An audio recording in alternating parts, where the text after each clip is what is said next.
بسم الله الرحمن الرحیم. الحمد لله رب العالمین و صلی الله علی سیدنا محمد و آله الطاهرین. سلام علیکم خانم ها آقایان محترم، مسلمانان معزز، همدل و هم نفسه همیشگی دوست داشتنی برنامه یاد خدا از شبکه قرآن و معارف سیما الهی که خوب باشین، سلامت و تندرست باشین.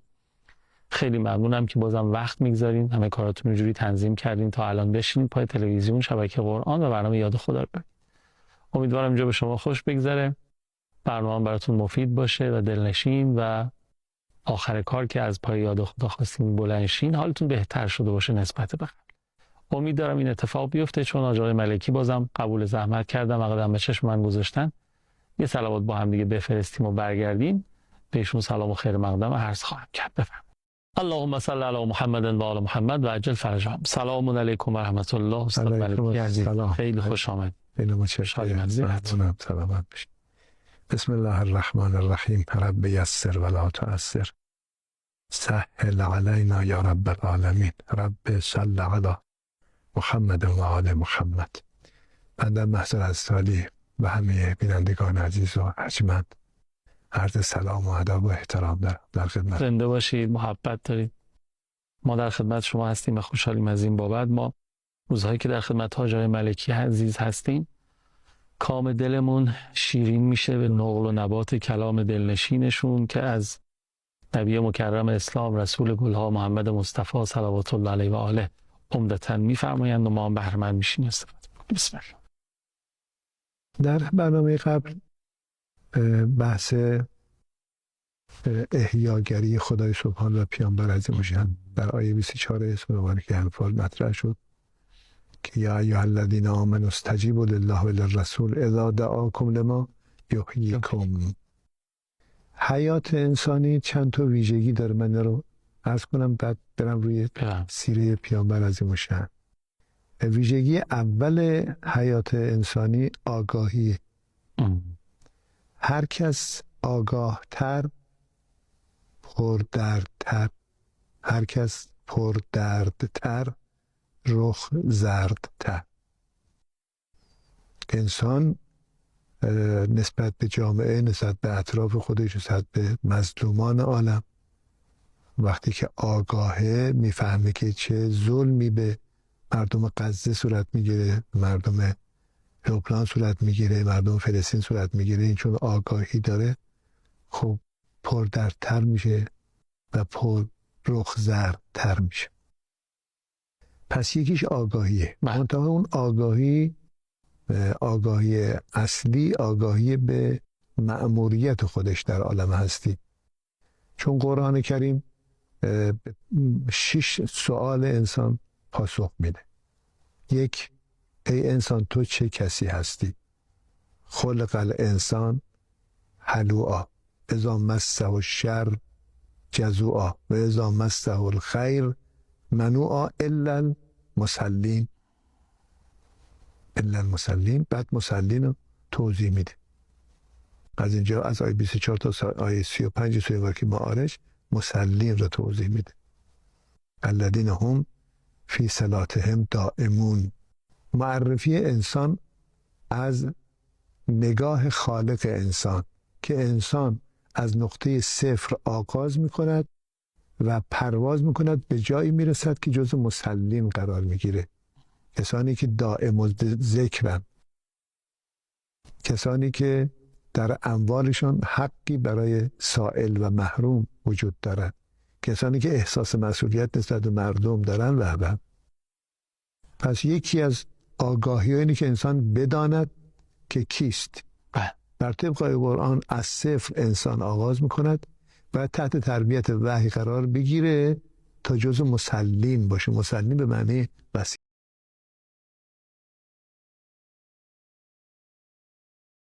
قیامت رو تصدیق میکنه و در رفتارش غیر از اینکه بندگی خدا میکنه به فکر سائل و محروم و مظلوم هم هست. این آگاهی ها را قرآن به انسان میدهد. پس یکی از ارکان حیات وحیانی و حیات انسانی آگاهی. هر چقدر از این نوع مثال انسان ناآگاه تر باشد اون بعد انسانیتش کمتر خواهد بود. هرچه آگاهیش بیشتر باشد، شما در برنامه قبل مثال زدی به خیلی از بزرگان، اونا خب آگاه ترن، آیت الله بهجت، خمینی آگاه ترن، بر اساس آگاهیشون از مسئولیت انسان در عالم هستی و ماهیت انسان در عالم هستی، وقت تلاش میکنن یک لحظه عمرشون رو هدر نمیدن. چرا؟ چون فهمیدن که چه جایگاهی دارن، چه کسی هستن و چه کار باید بکنن. بنابراین قرآن میفهمد تو رو معرفی میکنم، یک، بهت میگم از کجا آمده ای، دو، بهت میگم کجا میخوای بری، سه، بهت میگم کجا هستی، جایی که هستی اینجا متاع قلیل، اینجا موقته، اینجا سکوی پرشه، اینجا باید پرواز کنی، اینجا باید پرواز کردن رو تمرین کنی، یاد بگیر.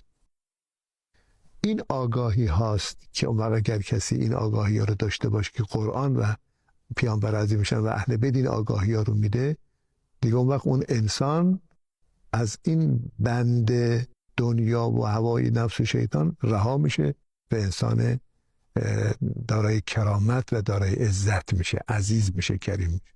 این یکی از شاخصه های حیات، شاخص داره حیات وحیانی. دوم حرکته، تلاشه. خانه اگه آگاه باشی دیگه میفتی تو حرکت. بر طبق آیه این میشه والذین جاهدوا فینا لنهدینهم سبلنا. اون فینا برای ما اون آگاهی است. یعنی بدانی که این هستی صاحبی دارد به نام خدا، خالقی دارد به نام خدا، پس باید فقط برای او تلاش کرد و حرکت کرد. که اگر او را شناختی و برای او تلاش کردی، اولا تلاش نه جهاد یعنی تمام وسعت را، تمام توانت را هزینه کنی، کم نذاری در این.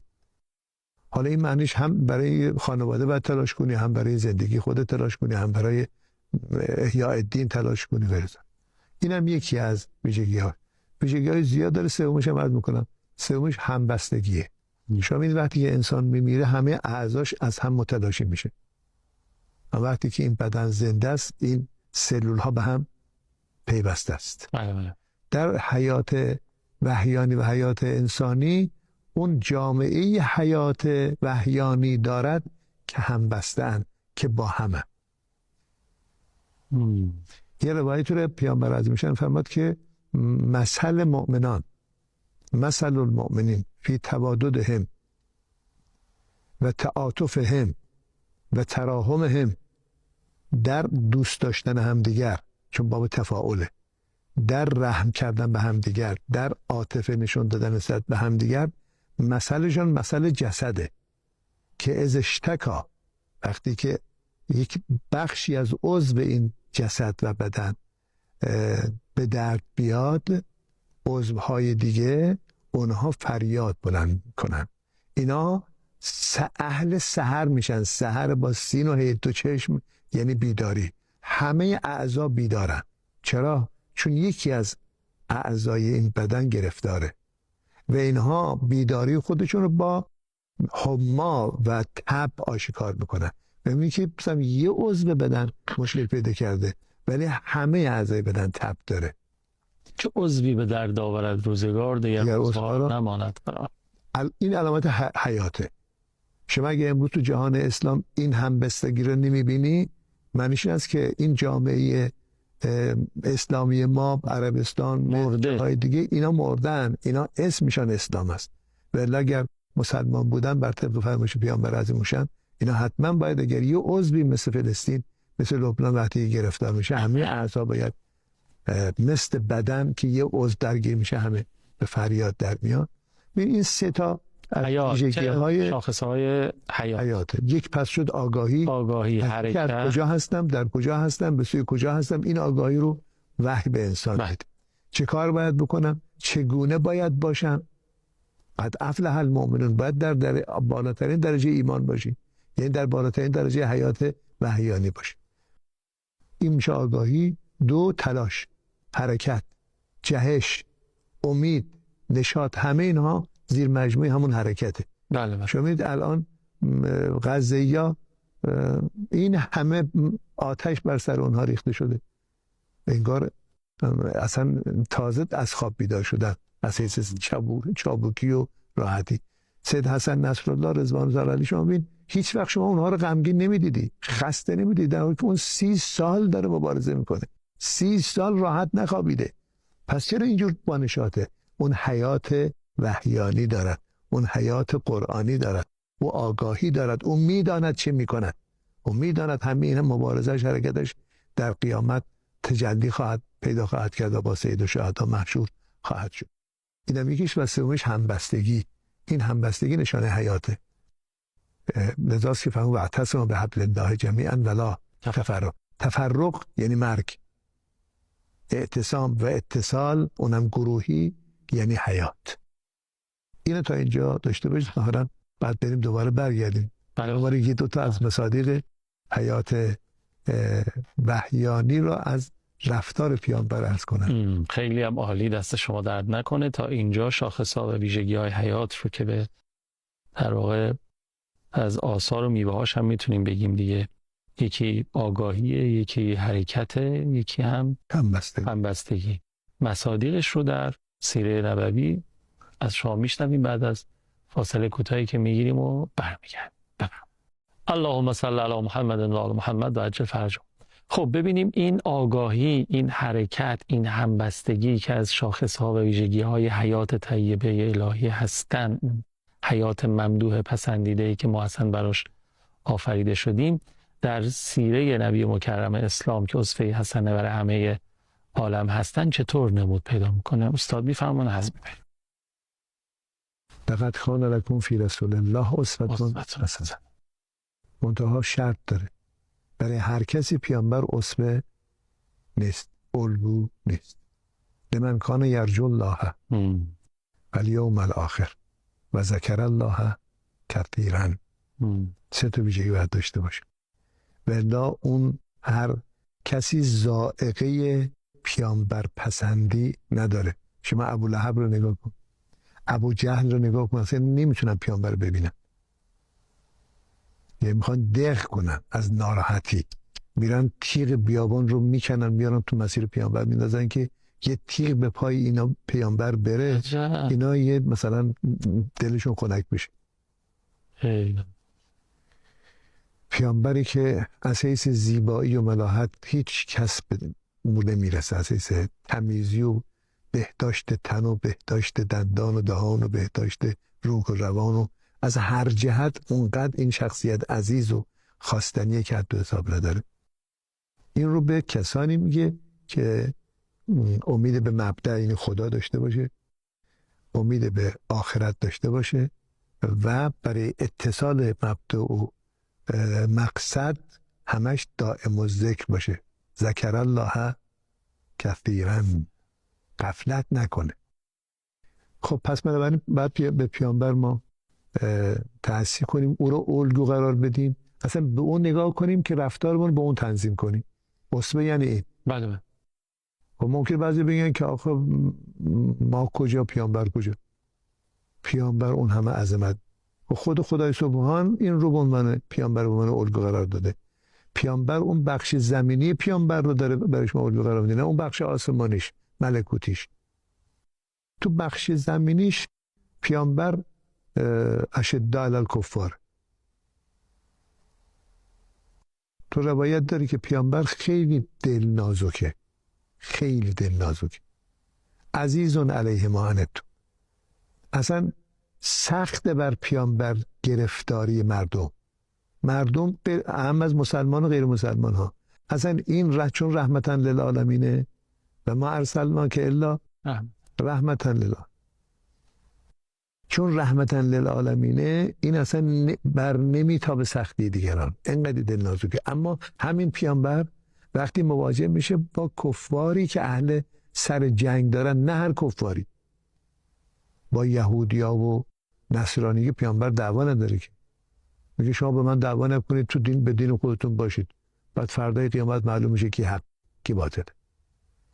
ولی اونها مبارزه کردن، یهودیان برای نظیر اینها توطئه کردن برای پیامبر. اونجا که دیگه دشمنی میکنن پیامبر اشدا است که از تعریف هم بودن که در جنگ احد نزدیکترین کس به دشمن پیامبر بود. اینقدر این شجاعت داره، به اینقدر این غضب داره نسبت به کسانی که سد سبیل میکنن، کسانی که با دین خدا مبارزه میکنن. غیرت داره. و باز این حضرت فرمودن که از تعمیر فرمودن که وقتی که آتش جنگ شدید میشد همه به پیامبر پناه می آوردیم. او ستون بود. اما وقتی که بحث رحمتاً للعالمین میشه، این چی میکنه پیامبر؟ حالا بر اساس این بیاریم ما به اسوه قرار بدیم. من یه وقت رفته بودم یکی از این استانها ایام تبلیغ، توی بعد از منبرم یه هیئتی را میافتاد، یه کسی هم از من گفت که فلانی، من این برادر من، این رئیس هیئت 20 ساله با من قهره، هر کاری میکنم که آشتی کنه آشتی نمیکنه، میشه شما یه کاری بکنی بهش بگی شاید به خاطر حرفشو. گفتم باش حتما میگم. گفتم فلانی این برادر شما خیلی دوست داره با شما آشتی کنه. گفت آقا ببین حرف از آشتی نزن.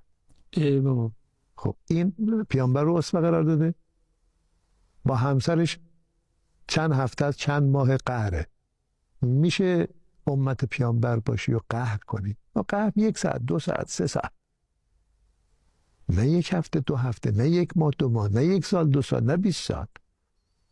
پیامبر این. خب ما که میتونیم اون اعرابی اون بادیه نشینا رو میگن، یعنی روستایی ها که از شهر دورن، اما خدمت پیامبر یا رسول الله من موعظه میکنی؟ حضرت یه درنگ کرد، فضا آرام شد تا اون خوب مطلب رو بگیره. حضرت فرمود که اگر خشم گرفتی خشمت رو فرو ببر. تمام. یه جمله. بعد این برگشت به قبیله خودش، دید که بین 2 قبیله جنگ و دعوا را افتاده. این رئیس قبیله بود، طرفداراش آمدن گفتن تو نبودی، این قبیله مثلا فلان بر علیه ما فلان کردی، بیسار کردی. اینم خیلی غضب کرد، شمشیر برداشت، یه دفعه به یاد فرمایش پیامبر افتاد که وقتی غضب کردی غضبت رو فرو بخور، خشم نگیر. همه رو آرام کرد. گفت سر چی دعوا میکنی؟ چی شده؟ دعوا سر چیه؟ گفتن سر مثلا فلان مسئله است. رفت طرف قبیله مقابل، گفت خیلی خوب، شما میگید شما طلب دارید، شما خواسته دارید، بفرمایید هر چقدر بخواید برد. اونها به حدی خوشحال شدن، گفتن که آقا شما که اینجوری برخورد کردی تمام. تأسی یعنی این که وقتی که پیامبر میفرماد که خشمت را فرو ببر، غضبت را فرو ببر انسان. در روایت داری که با اصحابش داشتن میرفتن تو حال مسیری برای جنگی کجا، یک بار حضرت اشاره کردن که خیلی خوب اینجا از شترها و اسباب پایین بیایید. عرض کردن یا رسول الله اینجا نه آبی هست نه بیابان برهوته. فرمود نه، پیاده شدن. حضرت فرمود که همه با هم برید، خار و خاشاک جمع کنید بیارید. عرض کردن آقا این بیابان خار و خاشاک نداره،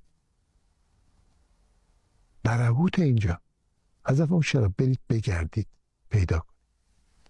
هر کسی رفت، در حال یه مقداری از لابلای سنگ ها و خار و خاشاک جمع کردن، آمدن ریختن، شد یه چیز بزرگ. حضرت اینجا درس داد که ببینید گناهان آدم همینطوری. شما گردیدید تک تک این خار و خاشاک را جمع کردید، بعد روی هم انباشتید، شد این همه. گناهان ما را هم یک روز واکاوی میکنن، همه اینها رو پیدا میکنن و بعد شما تعجب میکنید که این همه گناه، کی ما این همه گناه کردیم؟ این گناه های ریز ریزی که دیده نمیشود یک روز میبینند اینها رو. این گونه داره تجسم میکنه قیامت را که آدم رو در قیامت این گونه محاکمه میکنن. اگر به اندازه یک خردلی گناه کرده باشی، همه اینها رو خدای سبحان در روز قیامت میاره و به رخ انسان میکشه. یا در یک سفر دیگه حضرت فرمود اینجا دیگه آب هست و چه هست، از پا و شترها پایین بیاد. همه پایین آمدن و حرکت کردن به سمت اون چشمه و دیدم پیامبر برگشت به سمت شتر. همه تعجب کردن، احساس کردن که پیامبر دیگه نمیخواد اینجا باشه. نظرش برگشت. همه تعجب کردن، نگاه ها رفت سمت پیامبر، دیدم پیامبر از ایشان رفت کنار شترش و زانوبند شتر را بست، دوباره برگشت. هم گفتن یا رسول الله ما که همینجا کنار شتر بودیم، از اونجایی که اشاره میکردید ما میبستیم زانوی شتر را. فرمود اینو یاد بگیرید، هیچ کس کار خودش رو به دیگری، حتی پیامبر، کمک نگیرد کسی از احدی از کسی، حتی به چوب مسواک که میگه آقا چوب کار خودن. لذا در سیره پیامبر هست که کارای خودش رو تو خونه خودش انجام میداد. پیامبر عظیم الشأن شیر را خودش میدوشید، آب وضویش رو خودش می آورد. واقعا مثل پیامبر من نمیدونم. همین میخوام بگم اینو شدنیه. ما خیلی خود امام خمینی رضی الله تعالی ایشون همینطور، ایشون چیزی که میخواست خودش بلند میشد میرفت میآورد، دستور نمیداد، میرفت آب رو می آورد، بعد نصف لیوان رو میخورد روش میپوشوند، نصف دیگر رو که اون هدر نرود. یعنی تو بحث صرفه جویی آب این گونه عمل میکرد. سر سفره که منشستن فرمود که بچه غذا نخورید تا مادرتون خانم بیاد. تقدیر میکرد از خانومش، تعظیم میکرد خانومش رو. لذا این افرادی که شما مثال زدید اینا شباهتشون به پیامبر هست، اینا محبوبه. اصلا محبوبیت انسان که در دعام داریم در زیارت امین الله محبوبتن فی ارضک و سماع خدای مرا، جز کسانی قرار بده که محبوب باشم هم در بین زمینیان هم در بین آسمانیان. این محبوبیت در یک چیزه، اینه که تو شبیه پیامبر باشی. آره داشتم همین فکر می‌کردم که مثل خود پیامبر که نمیشه شد، اما ایشون در قولن هر چی به این قول نزدیکتر بشی شباهتت بیشتر باشه، بیشتر میشه به همون نسبتم خب از آثار و برکاتش بر. لذا اصلا شفاعت مال شباهته. اصلا شفاعت در صورت میگیره که کسی شباهتی به پیامبر، چی شبیه‌تر شفیع‌تر. خیلی ممنونم، خیلی حظ بردم، استفاده کردم. سلامت. وقت برنامه متاسفانه تموم شد، بعد خداحافظی. عوامل نداشت. از شما تشکر. محبت دارید. خدا شماست. خیلی ممنونم که تا پایان برنامه خودتون رو تماشا کردین. مراقب خودتون و خوبیاتون هم باشین. التماس دعا یا